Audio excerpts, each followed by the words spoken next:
नमस्कार, स्वागत है आप सभी का। आज हम बनाने वाले हैं गेहूं के आटे से एकदम डिफरेंट, यूनिक, एकदम नए तरीके का स्नैक्स जो आपने इस तरीके से तो बिल्कुल नहीं बनाया होगा। एकदम नया तरीका और आपको बहुत ज़्यादा पसंद आने वाला है। बस वीडियो को पूरा देखें, एकदम आसान तरीके से आप बना पाएंगे, एकदम क्रिस्पी और खस्ता। चलिए बनाते हैं। अगर वीडियो पसंद आए तो लाइक और चैनल पर पहली बार आए तो चैनल को सब्सक्राइब करना बिल्कुल ना भूलें।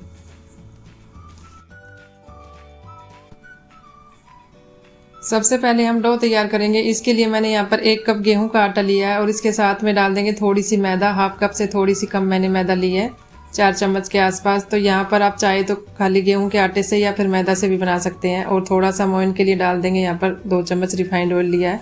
आप चाहे तो यहाँ पर घी या बटर भी डाल सकते हैं, लेकिन थोड़ा सा इसमें ज़रूर डालना है ऐसे मोइन के लिए। तो यहाँ पर थोड़ा सा मिक्स कर लेंगे। उसी के साथ में नमक भी डाल देते हैं और थोड़ी सी अजवाइन भी मैंने पीस कर लिया है, तो इससे काफ़ी अच्छा फ्लेवर आता है। थोड़ी सी यहाँ पर कसूरी मेथी मैं डाल रही हूँ, आपके पास है तो डाल सकते हैं या फिर इसके बिना भी बना सकते हैं, ऐसा कुछ नहीं है। तो यहाँ पर थोड़ा सा इसको मिक्स कर लेते हैं अच्छे से। तो पहले हाथ से अच्छे मिक्स करेंगे। और यहाँ पर जब मैं मैदा यूज करती हूँ तो मैदा ही बताती हूँ, और आटा यूज करती हूँ तो आटा। तो ऐसी कोई मिस्टेक नहीं होगी कि आपको लगे ना कभी कि मैदा का यूज कर रहे हैं और आटा बता रहे हैं, तो ऐसा कभी नहीं होगा मेरी वीडियो में। और यहाँ पर मीडियम सॉफ्ट आटा तैयार करना है, मतलब एकदम हार्ड नहीं, थोड़ा सॉफ्ट ही रखेंगे आटे को हम यहाँ पर। तो यहाँ पर अच्छे से देखिए आटे को थोड़ा सा गूंथ लेते हैं, तो आटा एकदम थोड़ा सा सॉफ्ट भी हो जाएगा ऐसे गूंथने से। तो अच्छे से गूंथने के बाद यहाँ पर मैं आटे को दिखा देती हूँ। मैंने थोड़ा सॉफ्ट ही मतलब आटा यहाँ पर रखा है। तो थोड़ा सा यहाँ पर हाथ पर ऑयल लगाएंगे और ऊपर से हल्का सा लगा देंगे ताकि ये ऊपर से सूखे नहीं। और इसके लिए स्टफिंग तैयार कर लेते हैं। मैंने बॉयल आलू लिए हैं 3 ऐसे, और इसके बाद थोड़ी सी प्याज बारीक कटी हुई, थोड़ी सी हरी मिर्च बारीक कटी हुई, उसके बाद थोड़ा हरा धनिया बारीक कटा हुआ। तो इसके बाद थोड़ी सी डाल देंगे यहाँ पर मैंने बॉयल मटर करके लिया है, ताज़ा मटर थोड़ा बॉयल करके लिया है, थोड़ा सा लाल मिर्च कुटी हुई। और ये टोमेटो केचप है जो 1 से 2 चम्मच इसके अंदर डाल देंगे, तो काफ़ी अच्छा फ्लेवर आता है। थोड़ा सा नमक और ये थोड़ा सा चाट मसाला। तो मसाले वगैरह अपनी पसंद से आप डाल सकते हैं, जो भी पसंद है। और ये थोड़ी स्टफिंग मेरे पास बची हुई थी तो ये डाल दिया, पत्ता गोभी, और इसके अंदर थोड़ी शिमला मिर्च, प्याज वगैरह मिक्स है। तो यहाँ पर थोड़ा सा ऐसे मिक्स कर लेंगे पहले दबाकर इसको, स्टफिंग को अच्छे से।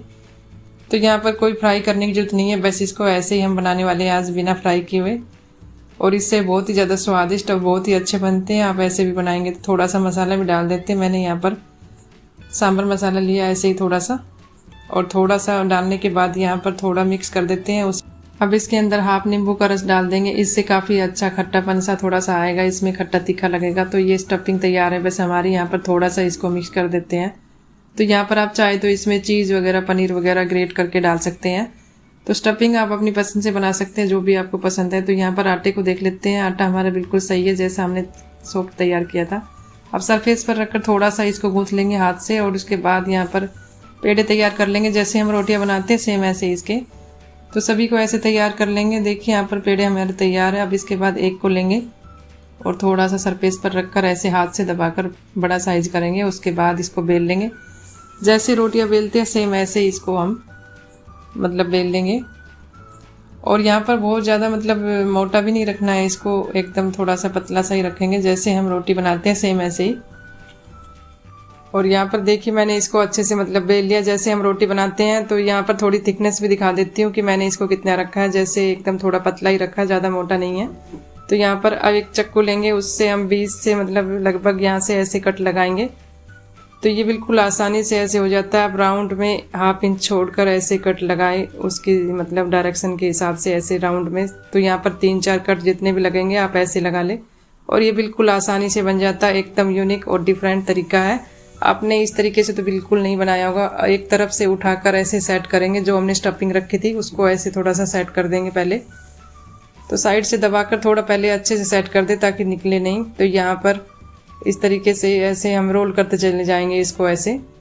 तो एक साइड से ऐसे रोल करते जाएंगे तो ये एक डिजाइन सा इसके ऊपर बन जाता है, जो हमने कट लगाकर राउंड में बनाया है। तो ये बहुत ही अच्छे सा स्ट्रिप सी इसमें दिखाई देगी आपको। और ये देखिए किनारे की तरफ से थोड़ा सा खींचकर इसको ऐसे दबा देंगे। और यहाँ पर कुछ लगाने की ज़रूरत नहीं, आप ऐसे इसको दबाकर सेट कर दें, नीचे से भी जो है उसको बंद कर दें ऐसे। और ये देखिए बिल्कुल आसानी से बन जाता है, एकदम डिफरेंट यूनिक। इस तरीके से तो आपने नहीं बनाया होगा। तो यहाँ पर बनाने में भी ज़्यादा समय नहीं लगता, फटाफट आप बना सकते हैं। कुछ नया ट्राई करना हो तो आप ज़रूर बनाना इसे।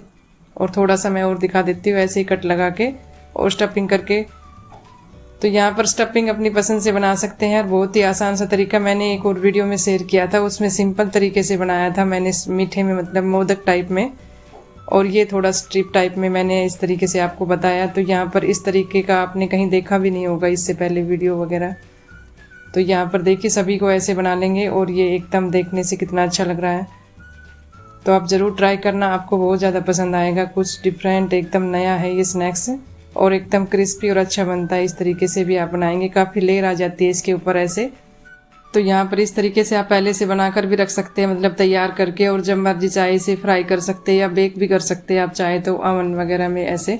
तो यहाँ पर मैं इसको थोड़ा फ्राई करके बताऊंगी ऐसे, मतलब तो यहाँ पर इसको ऐसे पहले से तैयार कर ले जब भी कोई गेस्ट वगैरह आ रहे हो तो, और बाद में आप तुरंत इसको गर्मा गर्म ऐसे फ्राई कर दे। तो तेल हमारा गर्म है, उसके बाद डाल देंगे इसके अंदर, और तेल गर्म होने के बाद गैस की फ्लेम को बिल्कुल लो कर देंगे। तो लो टू मीडियम पर एकदम क्रिस्पी और अच्छे से पकने के बाद थोड़ा सा ऐसे ऊपर से तेल डालते रहेंगे बीच बीच में, ताकि ये अच्छे से पक जाए, और थोड़ा पलट कर ऐसे मतलब इसको पका लेंगे। तो ये काफ़ी क्रिस्पी और अच्छे बनते हैं। तो बीच बीच में आपको ये बिल्कुल ऐसे ही हिलाते रहना है, मतलब ऐसे साइड इसकी चेंज करते रहना है, तो एकदम अच्छे क्रिस्पी बनते हैं। तो इसे आप ज़रूर ट्राई करना, आपको बहुत ज़्यादा पसंद आएंगे। आपने समोसे कचौड़ी तो काफ़ी बनाए होंगे, लेकिन इस तरीके से कुछ नया और डिफरेंट बनाएंगे तो आपको भी अच्छा लगेगा। बच्चों के बर्थडे पार्टी वगैरह पे आप पहले से इसको तैयार करके रख दें और बाद में तुरंत इसको फ्राई करें, गर्मा गर्म आप इसे तुरंत बना सकते हैं। तो ये एक आसान सा तरीका है, ये बहुत ही अच्छे से बनते हैं, कोई प्रॉब्लम भी नहीं आती बनाने में, एकदम आसान है। और यहाँ पर देखिए काफ़ी क्रिस्पी और अच्छे मतलब इसका कलर आ गया है। अब इनको हम निकाल लेते हैं प्लेट के अंदर। तो यहाँ पर है ना, देखने से आपको पता चल रहा होगा जो इसमें ये स्ट्रिप सी बनी है इसकी वजह से और भी ज़्यादा क्रिस्पी और अच्छे बनते हैं, और एकदम अंदर तक अच्छे से मतलब क्रिस्पी बन जाते हैं। तो यहाँ पर सभी को निकाल लेंगे और थोड़ा सा मैं तोड़कर भी दिखाऊंगी कि कैसे बने हैं कि। और ये हमारे नए तरीके के स्ट्रिप कॉर्न समोसे तैयार है। तो आप इसे कुछ भी नाम दे सकते हैं, काफ़ी क्रिस्पी और अच्छे बनते हैं। बस आप इसे ज़रूर ट्राई करना, आपको पसंद बहुत आएंगे। और यहाँ पर थोड़ा सा मैं आपको दिखा देती हूँ तोड़कर कितने क्रिस्पी और अच्छे बने हैं, ये देखिए। और यहाँ पर आप अपनी पसंद की चटनी या सॉस वगैरह जिसके भी साथ सर्व करना चाहते हैं आप इसे ऐसे खा सकते हैं, बहुत ही ज़्यादा स्वादिष्ट भी लगते हैं। तो है ना कितने क्रिस्पी। तो वीडियो पसंद आया तो लाइक और चैनल को सब्सक्राइब करना बिल्कुल ना भूलें, ताकि मेरी इसी तरह की नई नई वीडियो आपको मिलते रहे। और जल्द मिलेंगे नई वीडियो के साथ। Thank you for watching.